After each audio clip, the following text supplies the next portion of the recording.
Hey guys, welcome back to channel. Hope you all doing good guys. இன்னைக்கு இந்த வீடியோவில் வெறும் 5 நிமிஷத்தில் கடன்னு கேபேஜ் அண்ட் கேரட்டை வச்சு பொரியல் எப்படி பண்ணுறதுன்னு தாங்க பார்க்க போகிறோம். வீடியோக்குள்ளே போகிறதுக்கு முன்னாடி நம்மளோட சேனல் ஃபஸ்ட் டைம் பார்க்குறதா இருந்தால் மறக்காமல் சேனல் சப்ஸ்கிரைப் பண்ணிக்கோங்க.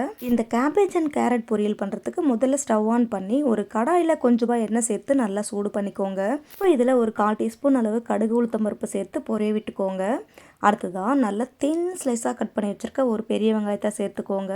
பிறகு இந்த பொரியலில் நம்ம காரத்திற்காக ஜஸ்ட்டு பச்சை மிளகாய் மட்டும் தான் ஆட் பண்ண போகிறோம். அதனால் உங்கள் காரத்திற்கு ஏற்ப பச்சை மிளகாய் எடுத்துகிட்டு அதை 2 கட் பண்ணி சேர்த்துக்கோங்க. கூடவே கொஞ்சமாக கருவேப்பிலையும் சேர்த்துக்கோங்க. அடுத்ததாக நம்ம கேபேஜை நல்லா மெல்லிஸாக கட் பண்ணி சேர்த்துக்கோங்க.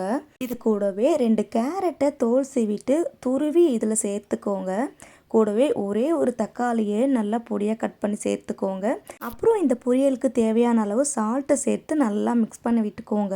இந்த பொரியலில் நம்ம எந்த ஒரு இன்க்ரீடியன்ஸுமே தனித்தனியாக வதக்காமல் எல்லா இன்க்ரீடியன்ஸுமே ஒன்றா சேர்த்து அதுக்கப்புறம் நல்லா மிக்ஸ் பண்ணி விட்டுட்டு மூடி போட்டு தண்ணி எதுவும் சேர்க்காமல் ஒரு 5 நிமிஷத்துக்கு மீடியம் ஃப்ளேம்லேயே குக் பண்ணிக்கோங்க.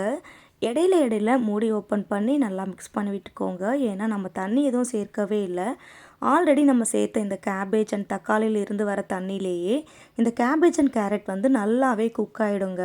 ஸோ நம்ம ஜஸ்ட்டு இடையில மூடி ஓப்பன் பண்ணி நல்லா மிக்ஸ் பண்ணி விட்டு திருப்பி மூடி போட்டு வேக வைக்க போகிறோம். அவ்வளோதாங்க. ஒரு 5 நிமிஷத்துக்கு அப்புறம் பாருங்கள், நம்ம சேர்த்த இந்த கேபேஜ் அண்ட் கேரட் வந்து நல்லா குக் ஆகி வந்திருக்கு. மீன்மேல் கேபேஜ் அண்ட் கேரட்லேருந்து வந்த தண்ணியுமே நல்லா ட்ரை ஆகி வந்திருக்குங்க. அவ்வளோதாங்க, நம்மளோட கேபேஜ் அண்ட் கேரட் பொரியல் ரொம்ப சிம்பிளாக ரெடி ஆகிடுச்சு. கடைசியாக ஜஸ்ட் கார்னிஷிங்காக மல்லி இலைகளே நல்ல பொடியாக கட் பண்ணி சேர்த்து மிக்ஸ் பண்ணி விட்டு இறக்குனா நம்மளோட கேபேஜ் அண்ட் கேரட் பொரியல் ரொம்ப சிம்பிளான மெத்தடில் ரெடி ஆகிடுங்க. அவ்வளோதாங்க, நம்மளோட கேபேஜ் அண்ட் கேரட் பொரியல் ரொம்ப சிம்பிளாக வெறும் 5 நிமிஷத்தில் கடன்னு செஞ்சு முடிச்சிடலாங்க.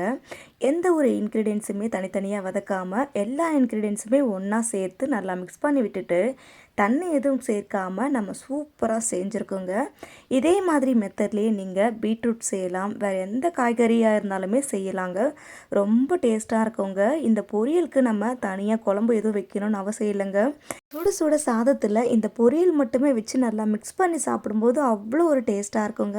கண்டிப்பாக இந்த வீடியோவை சேவ் பண்ணி வச்சுட்டு அடுத்த முறை உங்கள் வீட்டில் கேபேஜ் அண்ட் கேரட் வாங்கிட்டு வந்தால் இதே மாதிரி மெத்தடில் ட்ரை பண்ணி பாருங்கள். ட்ரை பண்ணி பார்த்துட்டு எப்படி இருக்குன்னு கமெண்ட் பண்ணுங்கள். இந்த மாதிரி குக்கிங் வீடியோஸ்க்கு நம்மளோட சேனலை like, share, comment and subscribe பண்ணி வச்சுக்கோங்க. தேங்க்யூ ஃபார் வாட்சிங்.